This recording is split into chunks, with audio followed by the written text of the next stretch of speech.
তো hey techie people, welcome back to our family হ্যাকরিক্স once again. আমি তোমাদের হোস্ট এই যে let's start another tech show. তো আজকের টপিকটা প্রচুর ইন্টারেস্টিং। আমরা তো দোকানে সবাই রিচার্জ করি, আর অনেকেই এখন দোকান থেকে রিচার্জ না করে নিজেদের মোবাইল থেকে বিভিন্ন অ্যাপ্লিকেশনের মাধ্যমে রিচার্জ করে থাকে। কিন্তু ওই যে যারা দোকানে বসে ওখানে যারা রিচার্জ করে দেয় ওরা কি করে টাকা ইনকাম করে? দেখো, তুমি ধরো 555 কিংবা 599 টাকা রিচার্জ মারো, ওই রিচার্জ তো ওই যত টাকা তত টাকারই তো রিচার্জ তোমাকে মেরে দেয়। তাহলে ওনাদের লাভটা কোথায় হয়? যে ওই যে রিচার্জ মেরে দেয় ওনাদের তাহলে লাভটা কোথায়?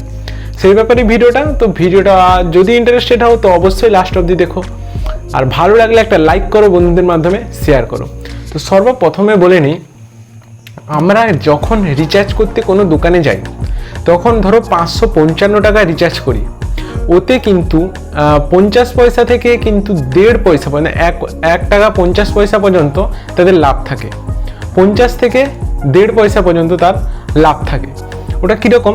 ওরা যে প্ল্যানটা কিনে কোম্পানির কাছ থেকে, ওটা ধরো 555 টাকার প্ল্যান হলে ওটা তারা কিনে হয়তো 554 টাকায়, 553.50 পয়সায়, এরকম প্ল্যানটা কিনে যে তোমাকে কিন্তু 555 টাকার, তোমার কাছ থেকে কিন্তু 555 টাকাই নেয়, আর কিন্তু কোম্পানিও তোমাকে কিন্তু 555 টাকার প্ল্যান দেয়।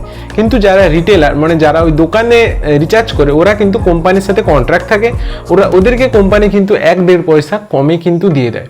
ফলে কিন্তু ওরা কিন্তু রিচার্জটা মানে তোমার করে দিলে ওই 1 থেকে 1.5 পয়সা ওদের লাভ থাকে, বুঝলে? এবার যত বড় দোকান হবে, ধরো সারাদিনে যত রিচার্জ করলে ওরা একটা ওখান থেকে কমিশন কাটতে পারে।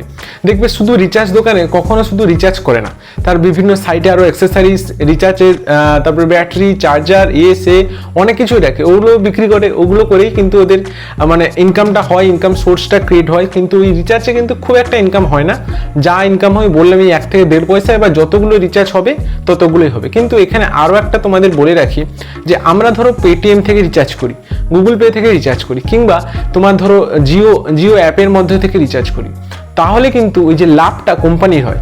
যদি তুমি জিও রিচার্জ জিও অ্যাপের মাধ্যমে করো তখন কিন্তু জিও ওই 1 থেকে 1.5 পয়সাটা কোম্পানি রেখে নেয়, মানে কোম্পানির তখন লাভ হয়, বুঝলে?